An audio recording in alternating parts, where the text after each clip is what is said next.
Page number 51 पे memorandum of association का second clause that is the address clause और registered office clause दिया हुआ है। आप अपनी टेक्स्ट बुक को भी साथ में रेफर करो। The clause, this means the address clause, states the name of the state in which the registered office of the company will be located. Every company must have its registered office within 30 days of its incorporation.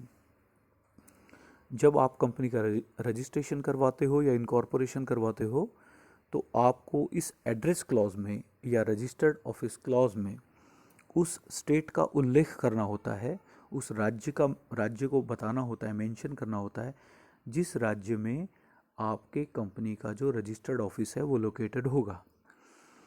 Company का registration करने के बाद, incorporation करने के बाद company के पास अपना खुद का रजिस्टर्ड ऑफिस 30 दिन के भीतर, यानी इनकॉर्पोरेशन से 30 दिन के अंदर आपके पास अपना रजिस्टर्ड ऑफिस होना चाहिए। So a registered office is a must as it establish the domicile or the location of the company. It is the address to which all communication, notice, etc. will be sent. It is also the place where all statutory books, records and document of the company will be kept. The address clause also indicate the jurisdiction of the court where cases can be filed by the company against other. तो register office क्यों आवश्यक है? तो उसका पहला कारण है कि ये कंपनी के डोमिसाइल को या लोकेशन को स्थापित करता है, एस्टैब्लिश करता है कि वो कंपनी किस देश के किस राज्य से संबंधित है, उसका रजिस्टर्ड ऑफिस कहाँ है। तो पहले उसको उसकी लोकेशन को स्थापित करता है।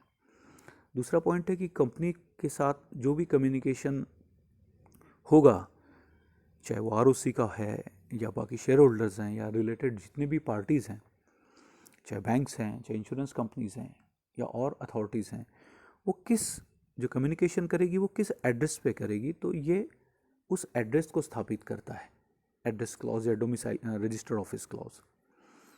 और यही वो ऑफिस होती है, ये वो प्लेस होती है जहाँ पर कंपनी के जितने भी वैधानिक बुक्स हैं, स्टैट्यूटरी बुक्स हैं, जो रिकॉर्ड्स हैं, जो डॉक्यूमेंट्स हैं, वो यहाँ पर रखे जाते हैं। और एड्रेस क्लॉज ये भी सूचित करता है, ये भी इंडिकेट करता है कि जुरिस्डिक्शन, कोर्ट का जुरिस्डिक्शन क्या होगा। जुरिस्डिक्शन का मतलब होता है क्षेत्राधिकार, कि जहाँ पर अगर कंपनी को किसी के ऊपर अगर कोई केस फाइल करनी है तो वो किस राज्य में, किस कोर्ट में उस केस को किसी के अगेंस्ट में फाइल करेंगे, वो बात भी इसी एड्रेस क्लॉज से क्लियर होती है। तो ये इसका महत्व है कि एड्रेस क्लॉज जो है, इसीलिए नेम क्लॉज के बाद जो है वो कंपनी का जो एड्रेस क्लॉज होता है। और एड्रेस में अगर कुछ परिवर्तन करने हैं तो उससे रिलेटेड जो प्रोविज़न है वो भी लॉ में दी हुई है। So alteration of the address clause, अगर एड्रेस क्लॉज को अल्टर करना है तो क्या होगा।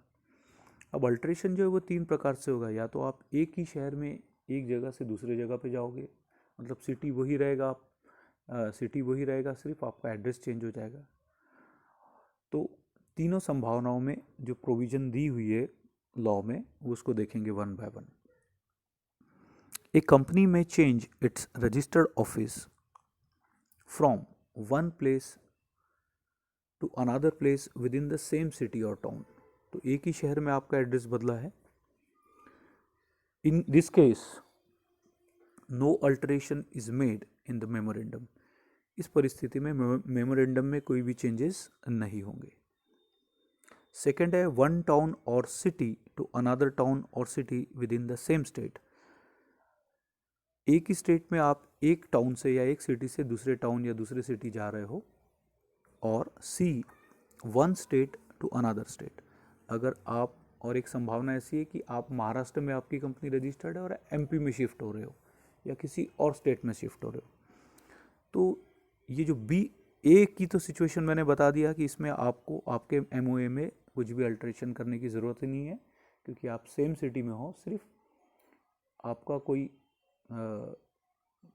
आपका जो ऑफिस है उसी शहर में एक जगह से दूसरे जगह शिफ्ट हुआ है, जो आपके आपने कोई स्पेस आपको बड़ी मिल रही हो, आपका एग्जिस्टिंग ऑफिस आपको छोटा पड़ रहा हो, तो आप किसी बड़े ऑफिस में शिफ्ट हो रहे, अच्छी लोकेशन आपको ऑफिस की मिल रही हो, तो सिटी बदला नहीं है, इसलिए एमओए में किसी भी प्रकार का परिवर्तन करने की ज़रूरत नहीं है, उसमें चेंजेस अल्ट्रेशन की आवश्यकता नहीं है। लेकिन अगर टाउन चेंज हो रहा है और स्टेट चेंज हो रहा है तो फिर आपको स्पेशल रिजोल्यूशन पास करवाना पड़ेगा। So in both this cases means B and C, a special resolution is to be passed in general meeting to alter the address clause. In case of C above, approval of regional director is required. लेकिन सी की जो case है वो विशेष है, क्योंकि सी में ऐसा हो रहा है कि स्टेट चेंज हो रहा है, तो जो रीजनल डायरेक्टर होता है उनका अप्रूवल, उनकी सहमति जो है वो ज़रूरी हो जाती है। तो ये था आपका एड्रेस क्लॉज। अब नेक्स्ट जो देखना है that is the object clause. Point number 3. So this clause defines the object for which a company is formed. It indicates the range of activity a company can undertake. Object clause में आपको देना पड़ता है कि company किस उद्देश्य के लिए स्थापित की गई है। मतलब विशेष करके आप जो व्यवसाय करोगे, चाहे वो सर्विस सेक्टर हो, चाहे मैन्युफैक्चरिंग हो या ट्रेडिंग हो, यहाँ पर जो एक्टिविटी आप अंडरटेक करने वाले हो, उस एक्टिविटी में जिन जिन एक्टिविटी का, जिन जिन क्रियाकलापों का समावेश होगा वो यहाँ पर आपको मेंशन करना पड़ता है कि आपकी रेंज ऑफ एक्टिविटी कौन सी आप अंडरटेक करने वाले हो।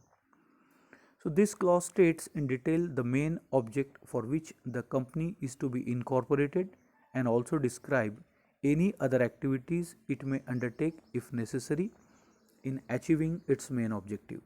तो यहाँ पर आप जिस मेन उद्देश्य के लिए कंपनी की स्थापना की गई है उसका उल्लेख यहाँ पे होता है, और उसके अलावा वो सारी एक्टिविटी यहाँ पर आपको मेंशन करनी होती है कि जो मेन ऑब्जेक्ट को अचीव करने में आपके लिए सहायक हो, मददगार हो। The objective of the company must not be illegal, immoral, against the public policy or in contravention of the companies act or any other law. तो जो कंपनी का जिस उद्देश्य के लिए स्थापित की गई है वो उद्देश्य कभी भी व्यवसायिक या प्रॉफिट मेकिंग के लिए हो तो वो बिल्कुल सही है, परंतु वो गैर कानूनी नहीं होना चाहिए, अवैधानिक नहीं होना चाहिए, इलीगल नहीं होना चाहिए। इमोरल का मतलब होता है अनैतिक, जो समाज जिन चीज़ों को मान्यता नहीं देता, जो हम समाज के दृष्टिकोण से अनैतिक मानी जाती है, चाहे वो ड्रग्स से रिलेटेड कारोबार हो, नारकोटिक्स का हो, नशीले पदार्थ का हो, आर्म्स एमिनेशन का हो, जो आपको कानून आपको परमिशन नहीं देता, अगर उससे संबंधित आपके पास लाइसेंस न हो तो वो अनैतिक, इलीगल नहीं होना चाहिए, इमोरल नहीं होना चाहिए, पब्लिक पॉलिसी के अगेंस्ट नहीं होना चाहिए, और and should not be in the contravention of the companies act or any other law. कोई और कायदा या कंपनीज एक्ट के विरुद्ध कॉन्ट्रावेंशन नहीं होना चाहिए। A company can not do anything beyond or outside the scope of its objective. It can do anything which is incidental to and consequential upon the objects specified in this clause. तो company अपने object clause में जो दिया है, जो mention है, उसके बाहर जाके या बियॉन्ड जाके कोई भी एक्टिविटी को अंडरटेक नहीं कर सकती, कोई भी काम नहीं कर सकती। इट कैन डू एनीथिंग, हाँ वो बातें जो इंसिडेंटल है, अपने मुख्य काम से संबंधित है, उस काम को अंजाम देने के लिए, उस काम को फुलफिल करने के लिए, या उसके परिणाम स्वरूप कंसिक्वेंशियली अगर कोई चीज़ उन्हें करनी पड़ रही है तो वो कर सकती है। इसीलिए देखिए, इंसिडेंटल का मतलब होता है जो उससे रिलेटेड हो। Incidental means related to the main activity, वो कंपनी कर सकती है। या कंसिक्वेंशियल हो, जो परिणाम स्वरूप means resulting from the main activity, main activity के परिणाम स्वरूप अगर वो चीज़ कोई सामने आ रही हो और कंपनी को वो चीज़ करनी पड़ रही है तो वो अलाउड है, वो कंपनी के ऑब्जेक्ट क्लॉज के अंतर्गत कवर होता है। So any act done by company beyond the scope of its object will be ultra vires and will be void and have no legal validity.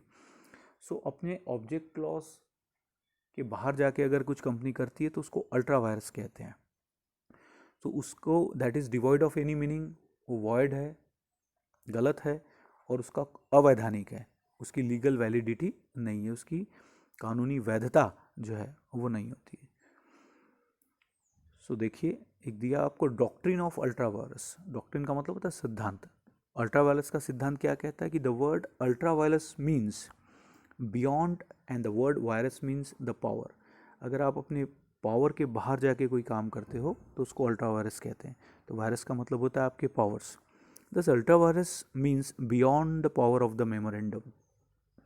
आप अपने मेमोरेंडम जो कंपनी का है उसके बाहर जाके अगर कोई एक्टिविटी अंडरटेक कंपनी करेगी तो वो नल एंड वॉइड रहेगी, इनवैलिड रहेगी। The doctrine of ultra vires state that any activity done by company which is beyond the power of the company will be null and void and legally ineffective। अप्रभावकारी रहेगी कानूनी तौर पर। वो आप कोई व्यक्ति अगर कोर्ट ऑफ लॉ में जाके अगर उसको एनफोर्स भी करवाना चाहता है ऐसी एक्टिविटी को तो वो नहीं करा सकता है, क्योंकि वो एक्टिविटी जो है, वो जो एक्ट है, that is beyond the scope of the memorandum of association or object clause, so void and legally ineffective even if all the member have agreed to such act। सारे मेंबर अगर उसको सहमति भी दे ऐसी एक्ट को जो beyond MOA है, उसके बावजूद भी वो चीज़ एग्री होने के बावजूद भी वो इनफेक्टिव ही रहेगी, अप्रभावकारी ही रहेगी। कोई सारे मेंबर मिल के भी उसको लागू नहीं करवा सकते क्योंकि मेमोरेंडम में उसका उल्लेख नहीं है। Thus a company cannot undertake any object or activity not stated in the object clause। तो इस तरीके से ऑब्जेक्ट क्लॉज में अगर कोई चीज़ मेंशन नहीं है तो ऐसी एक्टिविटी को कंपनी अंडरटेक नहीं कर सकती है।